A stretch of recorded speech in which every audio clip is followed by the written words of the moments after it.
It's all about enlightenment and getting people to realize the situation that we are in. And Dr. Paul, part of that is government-run schools. President Trump has pledged to break apart and end the Department of Education and this idea that the state should be educating our children. That is something you've been calling for quite some time. In fact, I remember you called for that in a presidential debate back in 2012, sunsetting the Department of Education. And I just want to tell you, this is the power of Ron Paul. Dr. Paul, you were mocked. Remember that? When you said that we have to get rid of the Department of Education, people said, oh, that'll never happen. Now an incoming president has plans to give it his all to do that. Your thoughts, Dr. Paul? Well, they're moving in the right directions, and people are realizing that there'll be tremendous resistance because there's a lot of money involved. And but the truth about the government education is very real and very bad.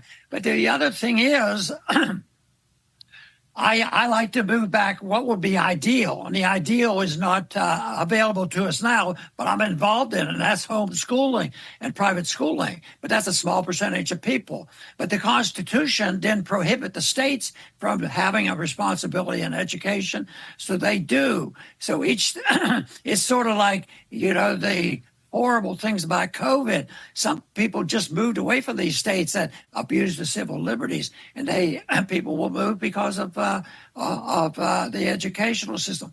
To me, it's amazing that so many people will move for those reasons, and it sort of tells you how smart the founders were.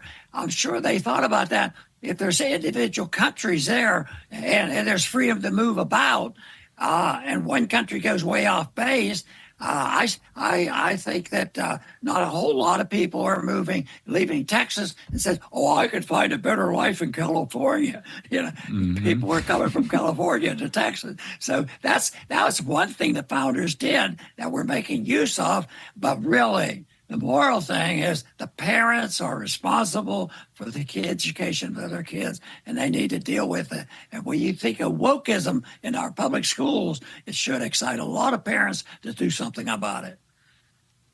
Well said. Dr. Paul, 1 minute remaining. Dr. Paul, are you optimistic that more and more people are opening their eyes away from statism and embracing a more liberty-centric worldview? Yeah, I'm optimistic because I think the educational effort has been panning out.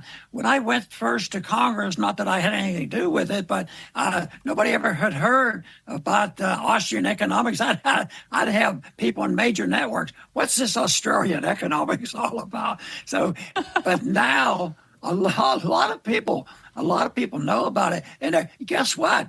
They're even talking about the Fed. Somebody said, matter of fact, Tucker Carlson sort of poked a little fun at me. He says he went on one of our trips, and here he's going to be talking about it. And Tucker admitted, he says, that's crazy. What is he talking about, the Fed? But then Tucker said he had an enlightenment. People did get interested. And I think it's such a big issue, whether you're interested in welfareism it is the issue. You're right. Or government. That is the way to curtail it and reintroduce the notions of personal liberty. Dr. Ron Paul, you are a legend, and we all follow in your footsteps. You had the courage, you had the clairvoyance, and you had the wherewithal to continue on this great journey. Thank you. We follow you, and you are an icon. Thank you, Dr. Paul.